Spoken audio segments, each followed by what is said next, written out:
সংগ্রামী সালাম। কবি হেলাল হাফিজের ভাষায় আক্ষেপে সুরে বলতে হয়, কথা ছিল একটি স্বাধীন পতাকা পেলে আমরা লিখব না আর কষ্টের গান, আমরা লিখব না আর কষ্টের কবিতা, দুঃখের কবিতা।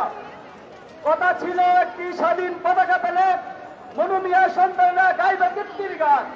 কিন্তু বন্ধুগণ, আমরা একটি স্বাধীন পতাকা পেয়েছিলাম। স্বাধীনতা ৫৩ বছর পেরিয়ে গেলে আমরা সেই বৈষম্যটা দূর করতে পারি না বন্ধুগণ।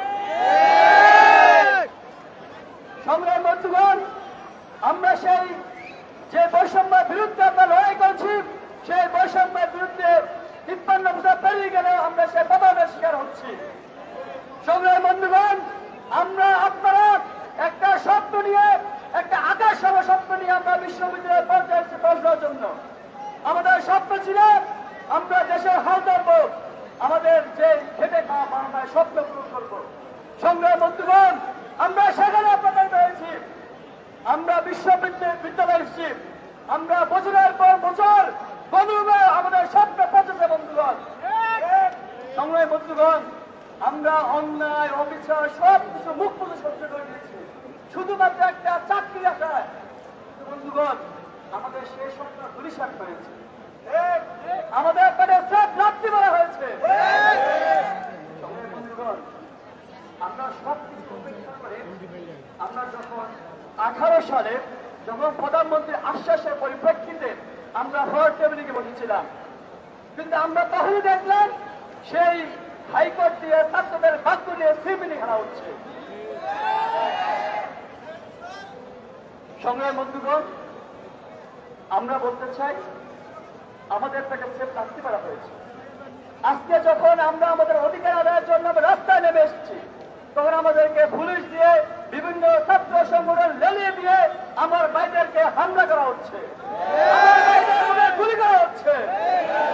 কিন্তু বন্ধুগণ, আমরা স্মরণ করতে চাই, যখনই এদেশের ছাত্র সমাজের বাক্য নিয়ে সিলমানি খেলা হয়েছিল, এদের ছাত্র সমাজ সেটা দাঁত টাকা জবাব দিয়েছিল। আমরা কর্তৃপক্ষকে স্পষ্ট ভাষায় জানিয়ে দিতে চাই, আমরা স্মরণ করে দিতে চাই, এদেশের বুকে 52 সালের ছাত্ররা দাঁত টাকা জবাব দিয়েছিল, 49 সালের ছাত্ররা গণ অভ্যুত্থান করেছিল, এদেশে 72-71 নামে হয়েছিল এদেশের ছাত্র সমাজ, এদেশে 18 সালে ওটাকে কবর রচনা করেছিল। বন্ধুগণ, আমরা 24 সালে আবার এসেছি, আমরা দেখেছি আমাদের দাবি নিয়ে আবার বারবার আমরা সিলমিনি খেলা হচ্ছে। আমাদের বলা হচ্ছে আমাদেরকে বারবার হাইকোর্টের বারান্দা পায়চারি করার জন্য অপতৎপরতা চালানো হচ্ছে। কিন্তু আমরা দেখলাম গতকাল হাইকোর্ট একটা আংশিক রায় দিয়েছে যে সরকার বা নির্বাহী বিভাগ চাইলে এটাকে পরিবর্তন করতে পারে। আমরা আহ্বান জানাই আমাদের ছাত্র সমাজকে, ছাত্র সমাজের বাক্য নিয়ে সিলমিনি না খেলে আমাদেরকে আমাদের ভোট টেবিলে পৌঁছে দিন, আমাদের একদম দাবি মেনে নেন। আর যদি অন্যথায় আমাদের ছাত্র বাহিনীর উপর হামলা করা হয়, আমাদেরকে হামলা মামলা হলিয়ে দিয়ে ভয় দেখানো হয়, তো আমরা আজকে শাহবাগ মঞ্চ থেকে বলতে চাই, আমরা আমাদের দাবি আদায় না হওয়া পর্যন্ত পিছপা হব না, হব না, হব না।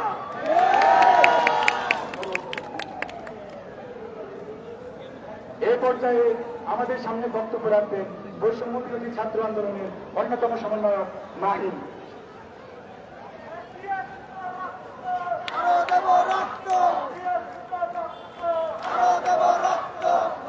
সংগ্রামী বন্ধুগণ, দুঃখের কথা কি আর বলবো, কালকে আপনারা দেখেছেন, আপনারা ক্যাম্পাসের অবস্থা পর্যবেক্ষণ করেছেন, আপনারা দেখেছেন আমাদের ক্যাম্পাসে বহিরাগত কি পরিমাণ এসেছিল, তারা কেন এসেছিল, কাদের মাধ্যমে এসেছিল, আপনাদের চিনতে হবে, আপনাদের বুঝতে হবে যে যেই ছাত্র সংগঠন বা যারা আমাদের এখানে আসার কথা, যারা আমাদের অধিকার নিয়ে কথা বলার কথা, যারা আমাদের পাশে দাঁড়ানোর কথা, তারা কিন্তু আমাদের পাশে দাঁড়ায়নি, বরঞ্চ আমার ভাইকে মারার জন্য, আমার বোনের উপর হামলা করার জন্য তারা বাইরে থেকে বাস এবং ট্রাক বোঝাই করে টোকাই ভাড়া করে নিয়ে এসেছে।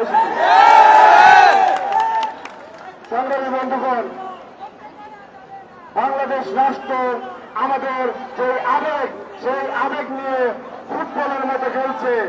একবার লাঠি দিয়ে সংসদ থেকে হাইকোর্ট, আবার হাইকোর্ট থেকে সংসদ, এভাবে আমাদের আবেগ, আমাদের আকাঙ্ক্ষাকে ভেঙে দেওয়া হচ্ছে। রবি ঠাকুর বলেছেন, মানুষের উপর বিশ্বাস হারানো পাপ।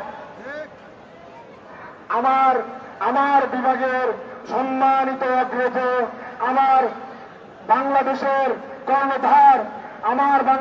কর্ণধার মাননীয় প্রধানমন্ত্রী শেখ হাসিনাকে উদ্দেশ্য করে বলতে চাই, মাননীয় প্রধানমন্ত্রী, আমাদের আবেগ বুঝতে হবে, আমাদের কথা শুনতে হবে, আপনার শুনতেই হবে।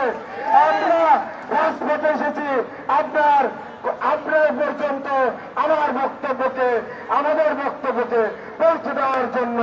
যদি সংসদে আইন পাশ করা না হয়, তার আগে আমরা রাজপথ ছাড়ছি না।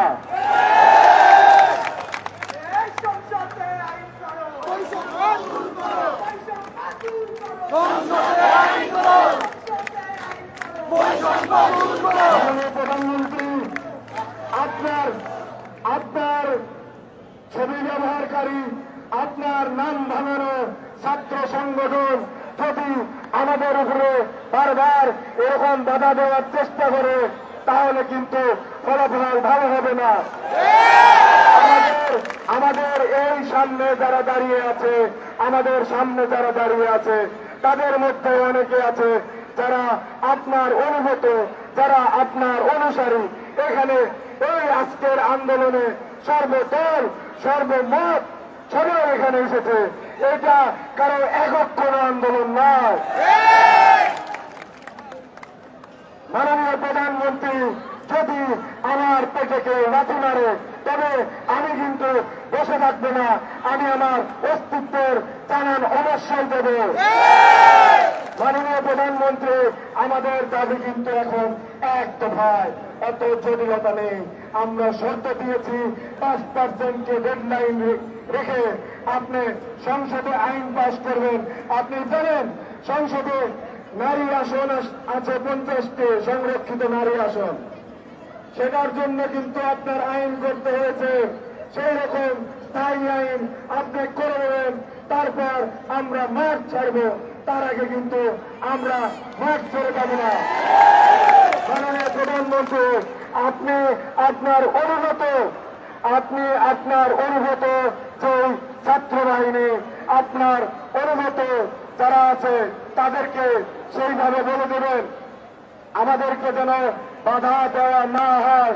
আমাদের প্রশাসনকে বলে দেবেন, আমার ভাইয়ের রক্ত যদি আর একবার ঝরে, তাহলে কিন্তু ওই সংসদের দিকে আমি রক্তচক্ষু নিয়ে তাকাবো।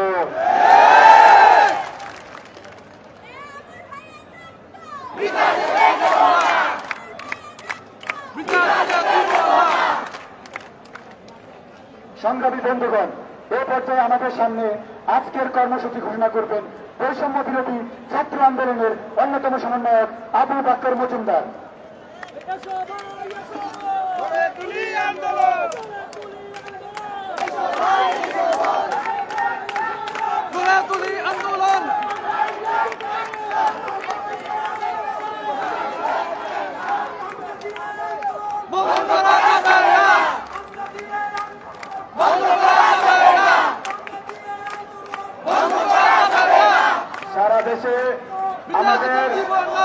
সারা দেশে আমাদের গতকালকের কর্মসূচি বাংলা ব্লকে, সেখানের হামলার প্রতিবাদ এবং নিন্দা জানিয়ে আমি আমার আজকের বক্তব্য শুরু করছি। আমি জানিয়ে দিতে চাই, বাধা দিলে পাল্টে লড়াই, সেই লড়াইয়ে জিততে হবে বন্ধুগণ। আমরা দেখেছি গতকাল আমাদের শান্তিপূর্ণ আন্দোলনে বাংলা ব্লকেডে সারা দেশের বিভিন্ন জায়গায় পুলিশ শিক্ষার্থীদের উপর হামলা করেছে। আমরা দেখি কুমিল্লায় আমার বাইরে রক্তাক্ত হয়েছে, চট্টগ্রামে আমার ভাইদেরকে লাঠি পেটা করা হয়, বেরবিতে ক্ষমতাসীন ছাত্র সংগঠনের সভাপতি আমাদের বৈষম্য বিরোধী ছাত্র আন্দোলনের সংগঠক চট্টগ্রাম মারে, তার তীব্র নিন্দা এবং প্রতিবাদ চালাচ্ছি। আমি বৈষম্য বিরোধী ছাত্র রাজ্যের সমন্বয়ক হিসেবে সারা দেশের সকল সংগঠক সকল প্রতিনিধিদেরকে অভয় দিতে চাই, কোথাও যদি কেউ আমাদের উপর হামলা করে হুমকি দামকি দেয়, আমরা সকলে একসাথে তাদের বিরুদ্ধে সর্বাত্মক প্রতিরোধ করে দিব।